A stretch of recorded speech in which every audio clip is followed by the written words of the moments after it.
Estudo do livro de Apocalipse. Eu havia parado no capítulo 3, na quinta carta, o quinto distrito postal à igreja em Sardes. E diz assim a palavra do Senhor.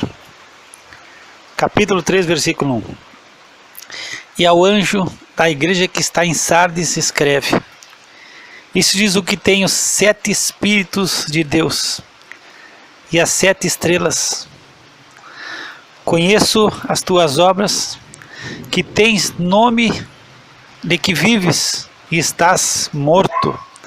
Sê vigilante e confirma os restantes que estão para morrer, porque não achei as tuas obras perfeitas diante de Deus.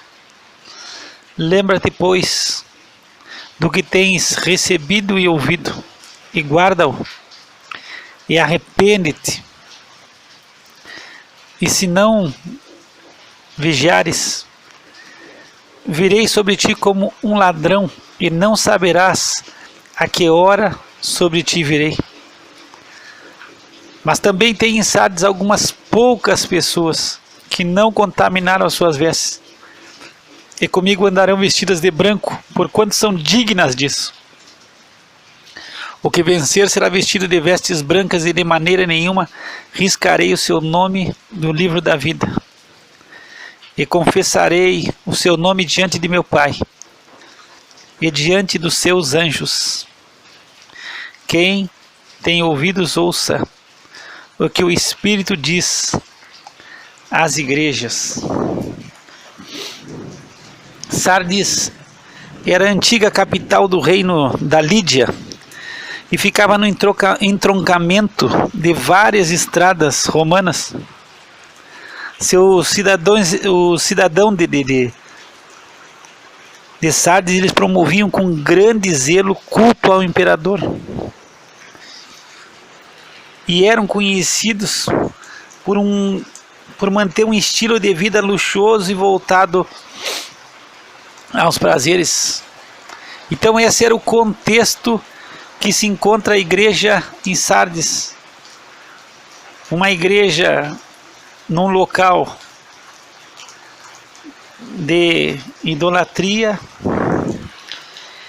e de uma vida voltada para si mesmo, para uma vida voltada aos prazeres, ao luxo, à autossatisfação, ao eu tenho que ser feliz, a autossatisfação humana.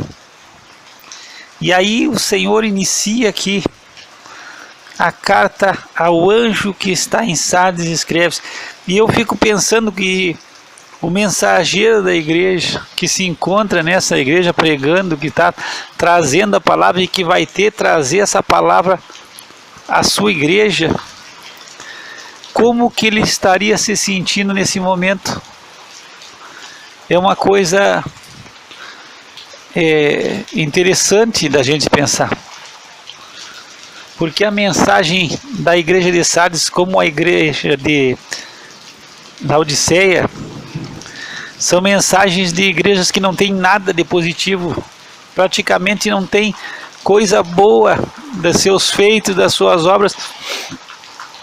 E assim como Laodiceia é uma igreja sem visão e que acredita que está bem e que está enriquecida e que tem dinheiro e que está numa posição boa e não tem visão espiritual, aqui nós temos uma igreja que nós vamos ver que está vivendo de aparência.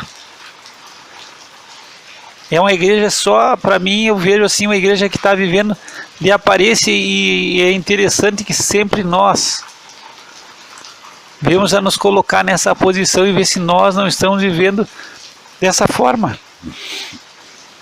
Aqui diz, quando Jesus se apresenta, aquele que tem os 7 Espíritos de Deus, e aí é a plenitude do Espírito de Deus e o ministério cétuplo do Espírito Santo que se encontra no livro de Isaías. E esse nós vamos nombrar de novo para te não esquecer. No livro de Isaías, no capítulo 11, no versículo 2, ele vai numerar, esses 7 Espíritos de Deus, esse sétuplo ministério do Espírito Santo na sua plenitude, que é o Espírito do Senhor, o Espírito de sabedoria e de entendimento, o Espírito de conselho e de fortaleza, o Espírito de conhecimento e de temor do Senhor. Então aqui nós encontramos o ministério sétuplo do Espírito. E aqui fala de plenitude, e aquele que tem toda a plenitude, ele está falando a sua igreja. Aquele que tem a plenitude de Deus, ele está escrevendo a igreja que se encontra em Sardes. E ele tem também as 7 estrelas. E as 7 estrelas são os 7 mensageiros das igrejas, os 7 anjos das igrejas. Então o Senhor, ele tem o controle. Ele tem o controle nas suas mãos. Ele tem a plenitude do Espírito e ele tem o controle da mensagem que vai chegar a essa igreja. E o Senhor começa como nós temos visto sempre: conheço as tuas obras. E aí o Senhor vai mostrar a essa igreja que, embora que essa igreja tenha atividade, embora que essa igreja tenha cultos na quarta, na sexta, no domingo, que tenha atividade, quem sabe, voltada para a cidade, que esteja tendo uma vida cotidiana normal, que os membros vão no culto, assistem à reunião, louvam, ofertam, escutam a palavra e voltam para suas casas. Mas aqui nós vamos ver que não existe mudança nenhuma. Não existe situação de mudança, a palavra não faz efeito, é como se estivesse falando com morto. Não há mudança, não há diferença. O cotidiano é a mesmice, pode ser falar a mensagem que falar, vem a palavra que falar, não toca. Então o Senhor diz assim: tu tens nome, o nome tu tem, olha, o teu nome assim, é o nome de que vives, mas tu só tem nome, não tem mais nada, tu está totalmente morto. E isso é, quem sabe, uma das piores mensagens que um cristão pode receber. Imagina tu recebendo essa mensagem do Senhor Jesus Cristo dizendo para ti assim: ó, tu vive, tu vem, tu participa, tu oferta, tu canta, tu escuta a mensagem, tu faz a tua oração, mas tu só tem nome. O teu nome está no rol dos membros da igreja, está ali. Tu não deixa de participar de um culto, mas tu não tem vida espiritual. Espiritualmente tu está morto. E aí nós vamos ter que analisar o apóstolo Paulo, quando ele escreve à igreja em Éfeso, ele fala sobre essa situação de estar mortos em ofensas e delitos. Então, mas isso era uma situação anterior à nossa conversão, quando nós andávamos segundo o curso desse mundo. Então, se tu pegar aqui, ó, no capítulo 2 do livro de Efésios: e vos vivificou, estando vós mortos em ofensas e pecados, em que noutro tempo andaste segundo o curso desse mundo, segundo o príncipe das potestades do ar, do espírito que agora opera nos filhos da desobediência, entre os quais todos nós também andávamos nos desejos da nossa carne, fazendo a vontade da carne e dos pensamentos, e éramos por natureza filhos da ira, como os outros também. Mas Deus, que é riquíssimo em misericórdia, pelo seu muito amor com que nos amou, estando nós ainda mortos em nossas ofensas, nos vivificou juntamente com Cristo. Pela graça sois salvos. Então aqui nós estamos vendo Paulo escrevendo: olha, vocês estavam mortos em ofensas e delitos. O salário do pecado, o apóstolo Paulo escreveu aos romanos, é a morte. Então, se houve morte, embora que tenha nome, que vive tem morte, existe pecado. Existe pecado na igreja, existe uma igreja que não está andando conforme a palavra de Deus. Pode ser que as coisas do mundo tenham entrado para dentro da igreja, e essa vida de luxo, essa vida de ostentação tenha contaminado a igreja em Sardes. Mas essa igreja está morta. E é uma mensagem dura chegar à igreja e dizer que ela está morta. Nós temos uma igreja em Éfeso que o Senhor diz que ela é uma igreja legalista, uma igreja que conhece doutrina, que sabe da palavra, mas que não tem amor, que abandonou, que deixou o seu amor. Então é uma igreja fria, uma igreja que faz as coisas, mas com frieza. É fria, tem doutrina, tem coisas boas, mas não tem amor. Nós temos uma igreja em Laodiceia que não tem visão, que pensa uma coisa de si que não é. Nós temos uma igreja em Tiatira que tolera que uma mulher ensine e engane o servo, dentro da igreja esteja ensinando doutrinas diabólicas. E nós temos em Pérgamo pessoas que retêm, que guardam, que retêm a doutrina dos nicolaítas e seguem também a doutrina de Balaão. Então, são igrejas problemáticas, igrejas que estão convivendo com situações de pecado e que se tornou uma coisa natural e normal. Mas agora aqui Sardes é uma igreja que está morta, espiritualmente ela está morta, e nós temos que muitas vezes nos aperceber se nós não morremos já espiritualmente.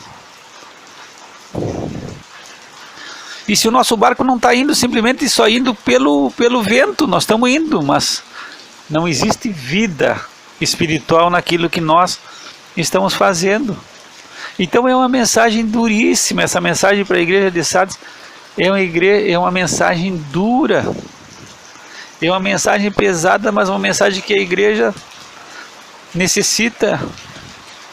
Diz que já no primeiro século tornaram a graça de Deus em dissolução, quer dizer, é graça, então onde abundou o pecado, superabundou a graça. Então quanto mais pecado, mais graça. Então aí você peca. Não, Deus é gracioso, Deus é amoroso. Aí se eu pecar mais, a graça de Deus vai ser maior. Então você torna, quando Judas escreve a sua epístola, ele diz: eles tornaram em dissolução a graça de Deus. Quer dizer, não, é graça, quanto mais você pecar, e aí se ensina, não, quanto mais pecar, maior vai ser a graça de Deus. E aí nós temos que ter muito cuidado, porque o apóstolo Paulo diz que aquele que destruir, que nós somos o templo do Espírito, o nosso corpo é templo do Espírito, e aquele que destruir o templo de Deus, Deus vai destruir ele. Se tu pegar Judas no versículo 4, é um capítulo só, diz assim: porque se introduziram furtivamente alguns, os quais já antes estavam escritos para este mesmo juízo, homens ímpios que convertem em dissolução a graça de Deus e negam a Deus, único dominador e Senhor nosso, Jesus Cristo.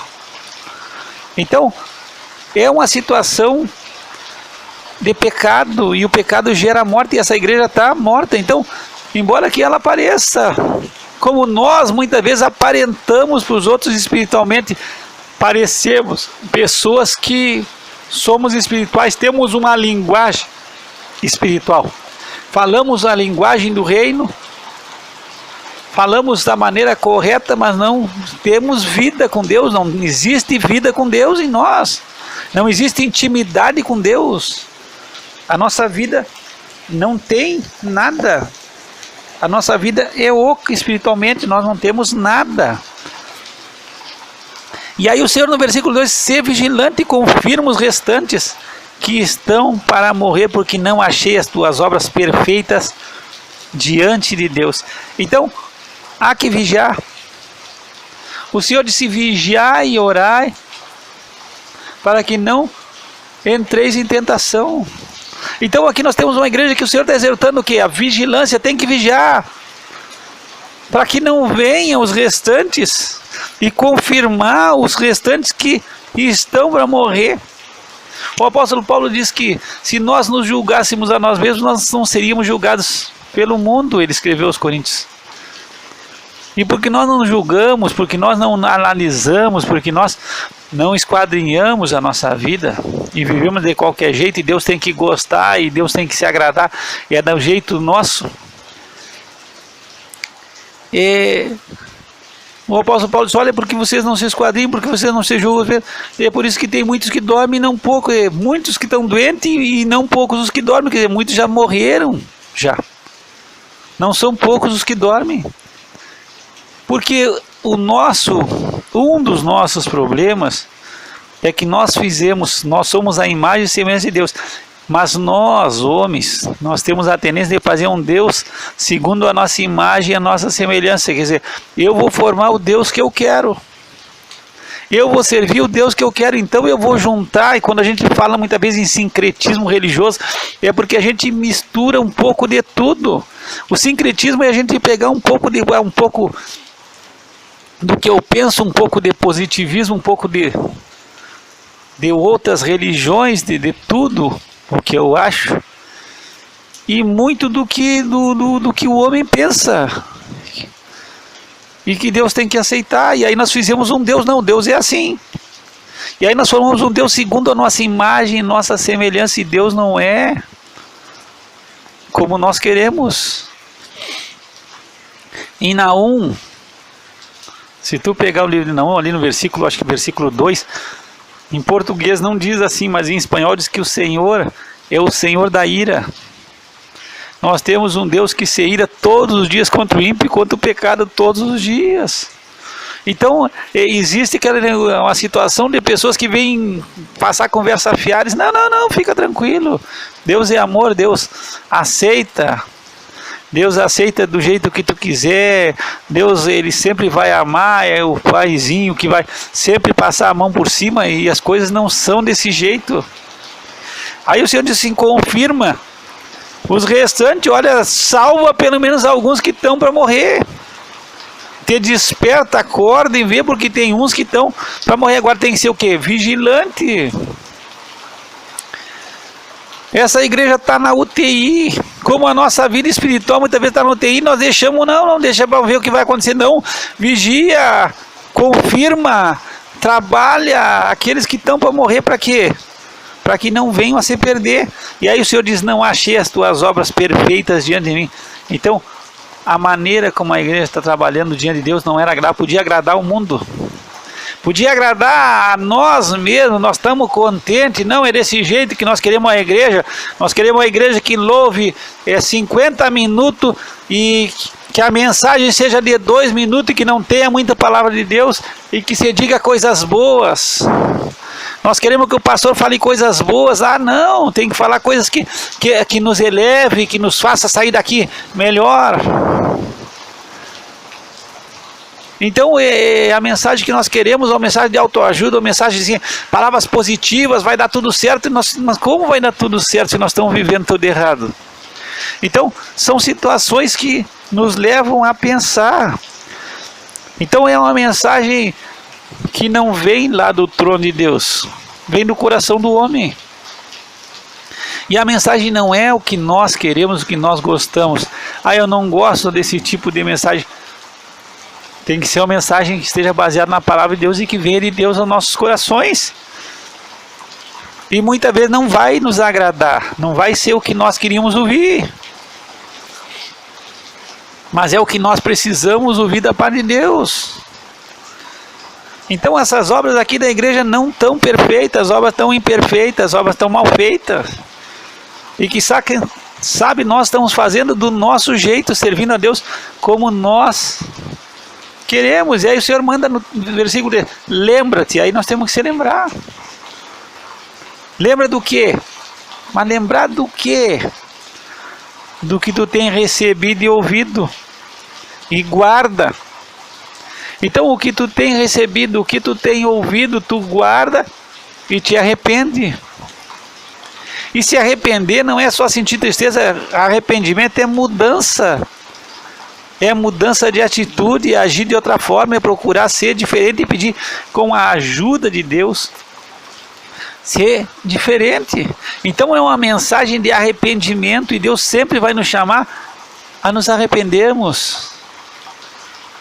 Arrepende-te. E todas essas igrejas, se nós vamos analisar, quando foi para Éfeso, o Senhor diz: lembra de onde caísse e te arrepende.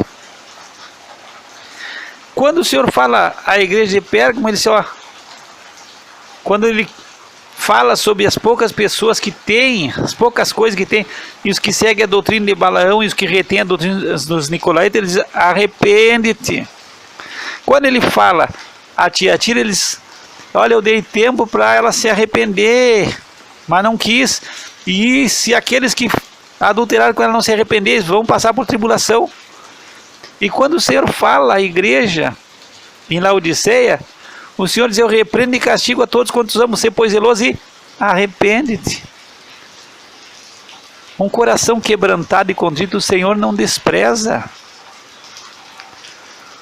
E quem sabe, já escutei, diz que a mãe de todos os pecados é a soberba, é o orgulho. Tudo começa no orgulho, porque Deus, ele não despreza um coração humilde, quebrantado, contrito, mas muitas vezes nós somos duros de coração, somos obstinados em seguir o nosso pecado. E agora o Senhor manda se lembrar. A primeira mensagem é ser vigilante e confirmar. E agora é se lembrar. Se lembrar do que recebeu, do que ouviu, guardar e se arrepender. E se não vigiares, o Senhor, virei sobre ti como um ladrão. Ninguém sabe quando vem o ladrão.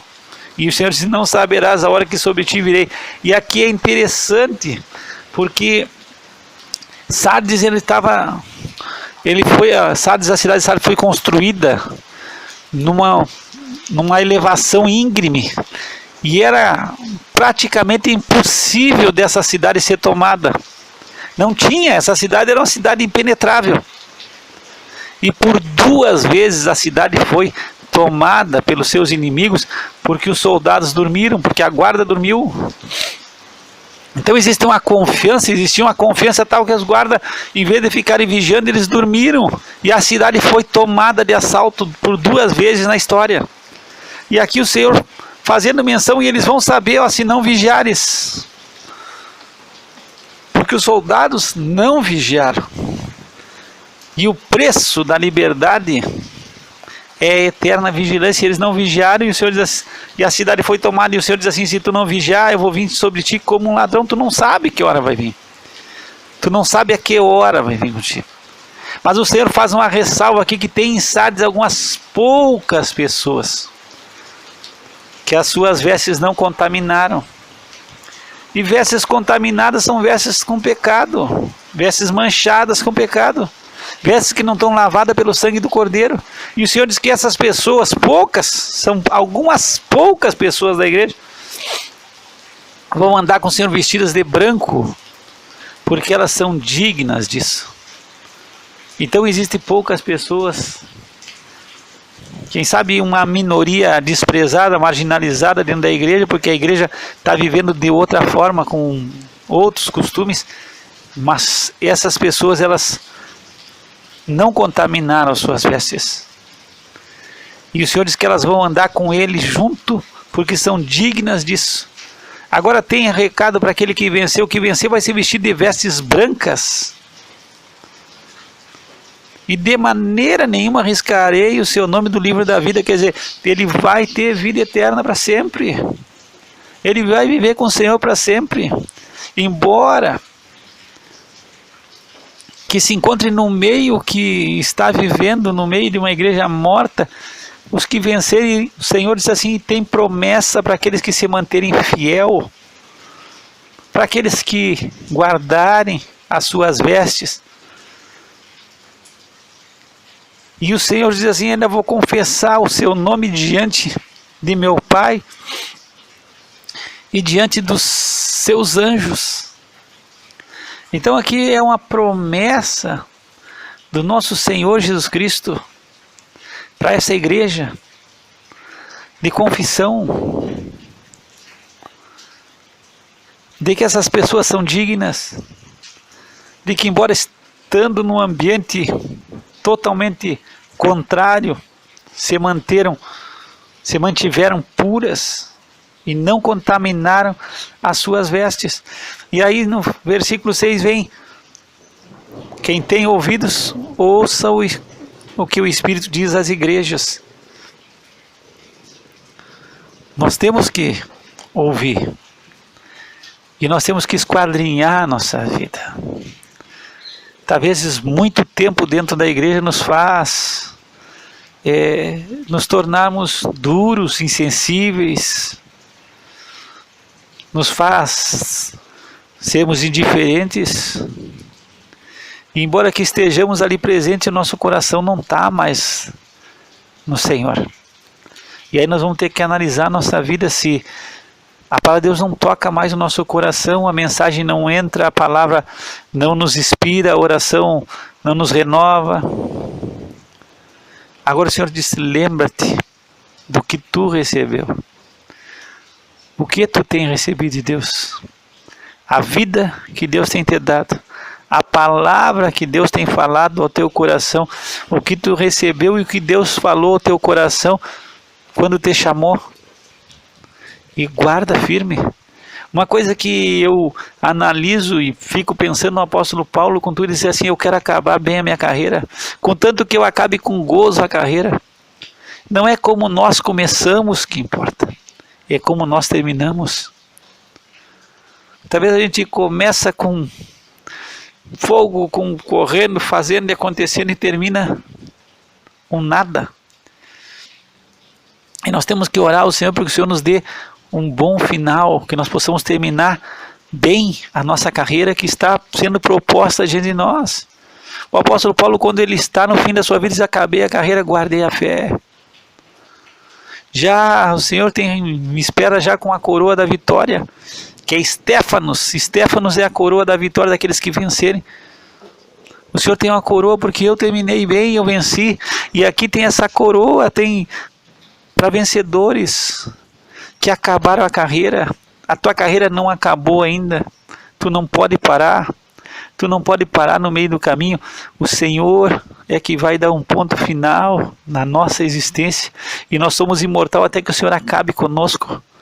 Mas nós temos que seguir correndo para que nós possamos tomar essa coroa da vitória que o Senhor tem para nós. Essa coroa de glória. Essa coroa que está reservada no céu para todos aqueles que amam a sua vinda. E é uma coroa da justiça que está guardada, que o justo juiz nos dará naquele dia. E é para todos aqueles que amarem a sua vinda. Então nós temos que amar a vinda do Senhor. E essa coroa, Estéfanos, uma coroa de vitória, que é a coroa da justiça, está reservada para cada um de nós. Pai, que o Senhor nos ajude a examinar, a esquadrinhar a nossa vida, para que nós possamos ver, Senhor, como nós andamos contigo. Talvez, Senhor, nós já estamos morrendo espiritualmente. Estamos passando por uma situação difícil e a nossa vida espiritual está abalada, mas pedimos, Senhor, que o Senhor nos vivifique pelo poder do Seu Espírito Santo e que nós possamos, Senhor, ter obras perfeitas diante de Ti, para a glória do nome de Jesus. Que o Senhor te abençoe e te guarde, que o Senhor faça resplandecer sobre Ti o Seu rosto, tenha misericórdia de Ti, que o Senhor levante Seu rosto sobre Ti e te dê a paz, graça e paz da parte de Deus nosso Pai e do Senhor Jesus Cristo.